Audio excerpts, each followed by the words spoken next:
Hi ha un llibre meravellós, Cuando el mundo era joven todavía, del qual molts narradors hem contat històries.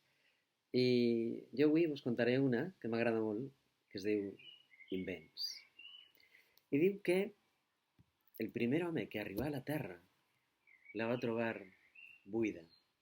I caminar i caminar i caminar per ella, recorrent-la amunt i avall, fins que es va trobar cansat.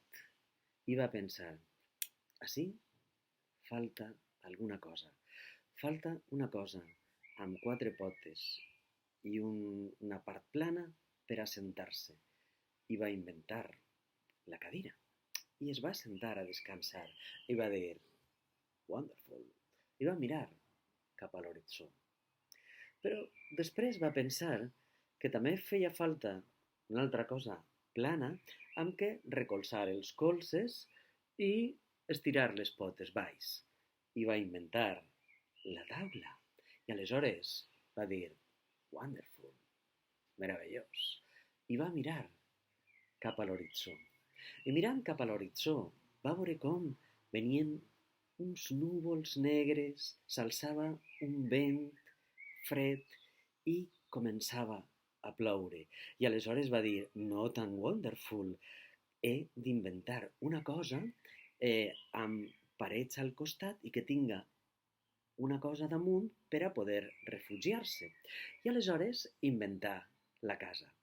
Inventar la casa, ficar la cadira i la taula dins i es posar a mirar per la finestra. I mirant per la finestra va veure com arribava un altre home. I aleshores l'home va arribar fins a la casa i li demanà si podia ficar-se dintre de la casa. Clar que sí, please, per favor. I una vegada dintre de la casa, el primer home, el que havia inventat la cadira i la taula, li va ensenyar tots els seus invents. Li va ensenyar la cadira, la taula, la casa, la finestra per a mirar fora, l'ampit per a recolzar els braços, la porta per a entrar. I una vegada que el segon home, el que havia arribat entre la pluja, va provar i elogiar tots els seus invents, el primer li preguntà, i vostè, veí, què ha fet? L'altre es va quedar callat perquè li sabia mal dir-li que ell havia inventat el vent i la pluja.